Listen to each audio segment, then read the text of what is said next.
meu coração está pronto. Com este lema, iniciou a sua missão o patriarca latino de Jerusalém, sua beatitude Dom Fuad Tual, jordaniano, responsável pela Diocese Latina da Terra Santa desde 2008.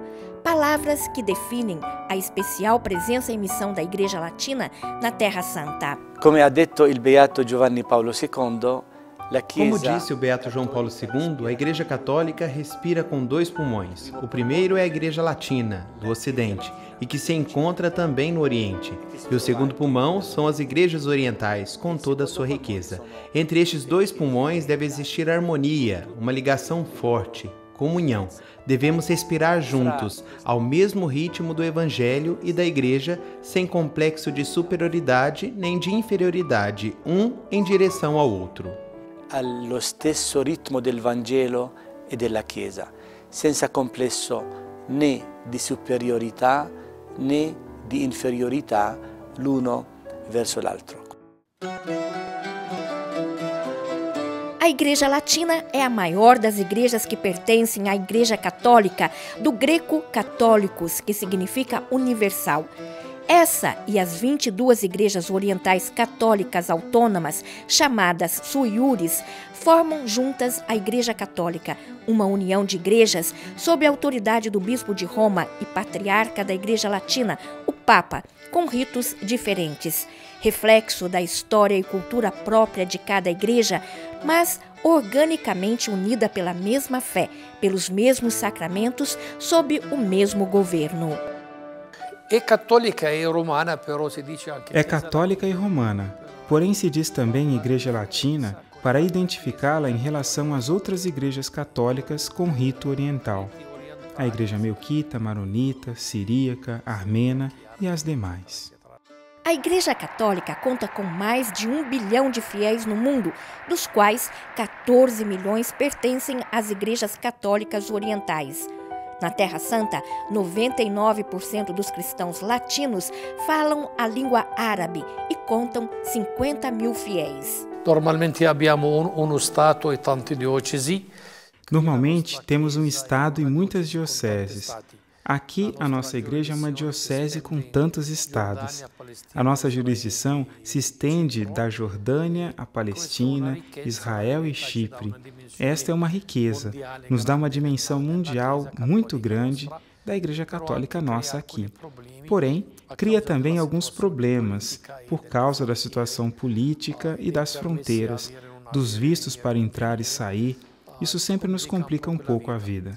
Porém, a beleza é que temos esta dimensão grande, servir 4 países, servir a todos os fiéis, servir toda a população, seja israelense, árabe, muçulmana e cristã, servir os cristãos com suas diferenças, com as suas divisões. Ao número dos católicos locais, porém, somamos também os que chegam do exterior. Na Terra Santa vivem cerca de 6 mil sudaneses, 6 mil indianos, 40 mil filipinos, todos de rito latino. Se por um lado, no restante das igrejas, se lamenta a ferida da imigração dos cristãos, por outro, e sobretudo na Igreja Latina, se registra uma imigração dos fiéis que chegam de fora e que aumentam assim o número dos cristãos latinos na Terra Santa.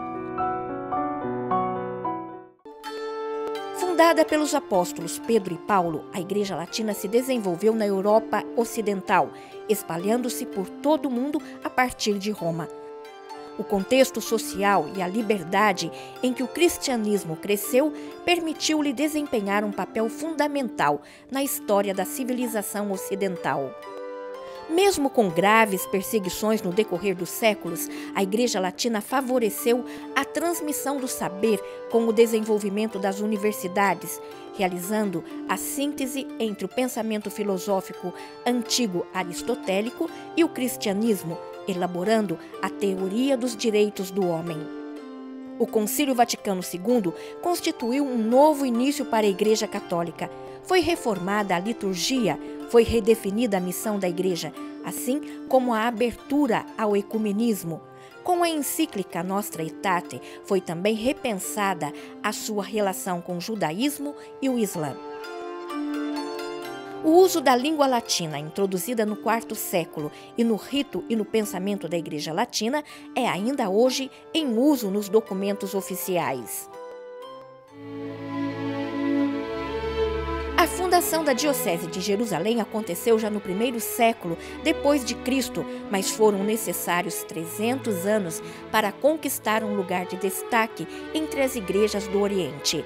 Somente em 451 é constituída como Patriarcado de Jerusalém.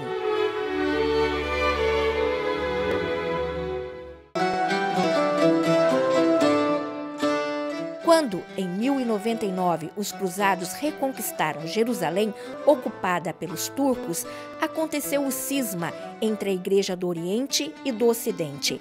O patriarca ortodoxo, autoridade até então reconhecida por todos os cristãos na Terra Santa, não permaneceu em comunhão com Roma e é erigido o Patriarcado Latino.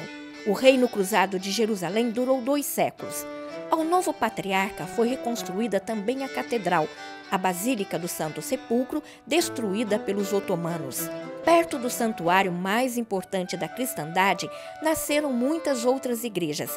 Infelizmente, hoje quase todas desapareceram, incorporadas a igrejas modernas ou transformadas em mesquitas.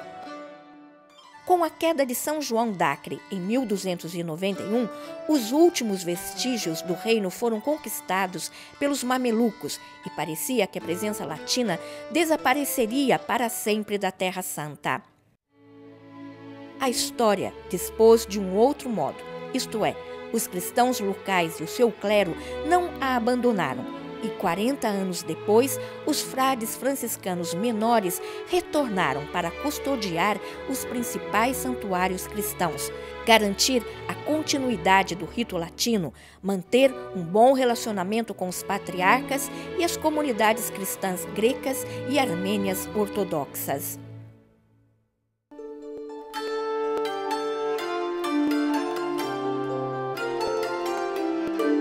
Todavia, o Patriarcado Latino de Jerusalém apoia o Ministério da Custódia Franciscana da Terra Santa, que em 1342, com a famosa bula, o Papa Clemente VI confiou a custódia dos Santuários da Redenção para a Igreja Católica. Mesmo se o Papa nunca tenha renunciado à nomeação de patriarca latino titular da Cidade Santa, com sede em Roma, na Basílica de São Lourenço, fora dos muros, foram necessários 6 séculos para que um patriarca latino fosse novamente ensediado em Jerusalém. Foi em 1847 que Dom Giuseppe Valerga foi nomeado pelo Papa Pio IX e fez o seu ingresso solene no Santo Sepulcro. Um evento fruto de longas negociações e discussões internas e externas na Igreja. Uma decisão tomada, por um lado, para defender os direitos católicos na Terra Santa, com autoridade igual aos 2 patriarcas de Jerusalém, o greco e o armênio. Por outro, com a finalidade de reconstruir a hierarquia católica que tinha desaparecido da Terra Santa.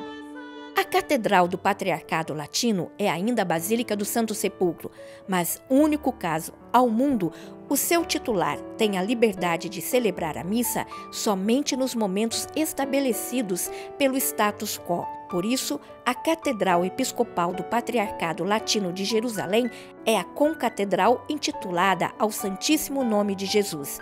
Desejada por Dom Valerga, graças à aquisição na Cidade Velha e de alguns terrenos, foi inaugurada em 1872. Esta é também a sede atual do Patriarcado Latino de Jerusalém. Em acordo com o Império Otomano por quase 1 século e meio, os patriarcas de Jerusalém foram todos italianos. Até 1987, quando Dom Michel Sabá foi nomeado o primeiro árabe palestino a haver o título. De 19 de março de 2008, como guia dos católicos da Terra Santa, foi nomeado um jordaniano, Dom Fuad Tual. Em 21 de junho de 2008, no final de uma comovida missa de agradecimento, Dom Michel Sabá, patriarca por 20 anos, passou o pastoral ao novo patriarca Fuad Tual. A estrutura diocesana da Igreja Latina da Terra Santa é organizada em 5 vicariatos. Israel com 2, um para os católicos de língua árabe e outro para os católicos de língua hebraica. Jordânia, territórios palestinos e Chipre. A maioria dos cristãos latinos se encontram na Jordânia e em Israel, tendo como maior parte entre cristãos locais e estrangeiros vivendo na Galileia. Em Nazaré é ativo um vicariato patriarcal que depende diretamente do Patriarcado Latino de Jerusalém.